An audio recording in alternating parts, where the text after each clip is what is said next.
There's been a lot of noise, a lot of theories, and a lot of debate online about the investigation into Charlie Kirk's killing. So we want to slow this down and focus on two things only: what we actually know is fact and what questions don't have public answers. Let's go to Emma Withrow from the Fact Check team. To start us off, Emma, what do we know right now as fact? Yeah, so here's what we know as fact based on public records, also verified reporting. So a man named Tyler Robinson has been arrested and charged in connection with the shooting.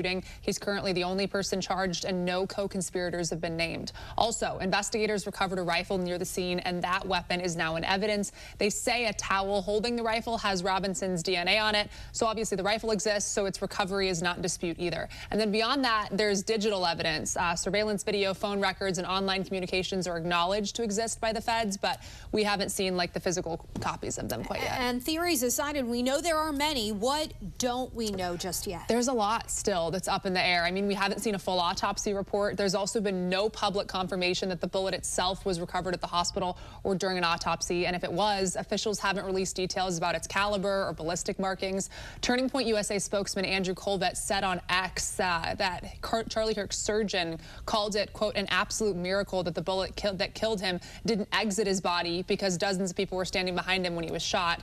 However, Candace Owens, who is a good friend of Charlie's and also has been investigating his murder on her podcast, said that she spoke with people close to the surgeon who said that he never said that, and instead he described the bullet as frangible, which actually disintegrates into dust when it hits an object. All of this, though, obviously is alleged, not confirmed, but that's out there right now as well. That's what we know at this moment. Emma, thank you so Thanks. much. And a little later on, Emma will be back to dig into the difference between terminology like what officials believe happened versus the official legal conclusion.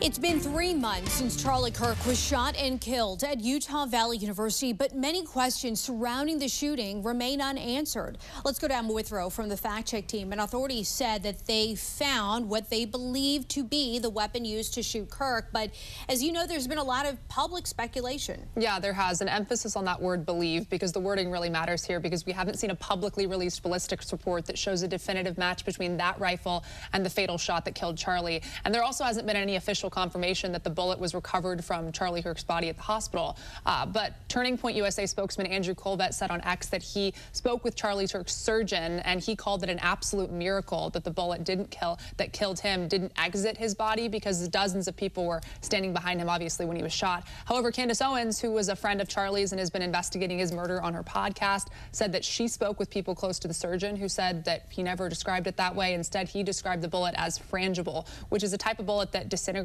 into dust when it hits. And all of this that Candace spoke about is alleged, not confirmed. And obviously Robinson is the only one who has been charged in this case. Authorities, at least publicly, they seem to think that he acted alone. Yeah, that's another area where the conclusion seems firm, but the rule-out process isn't public. So the governor of Utah, he said that they believe Tyler Robinson acted alone, and he's the only person charged, obviously. But we still haven't seen the evidence that explains how investigators ruled out anybody else having foreknowledge or even providing help or missing warning signs. So until these forensic reports, medical findings, and trial evidence are presented openly, there's going to be legitimate questions, and that's not distrust. That's just how accountability works. Emma Withrow, thank you so much. You. And for more on this Fact Check team topic, including links to their sources, scan the QR code or visit thenationaldesk.com.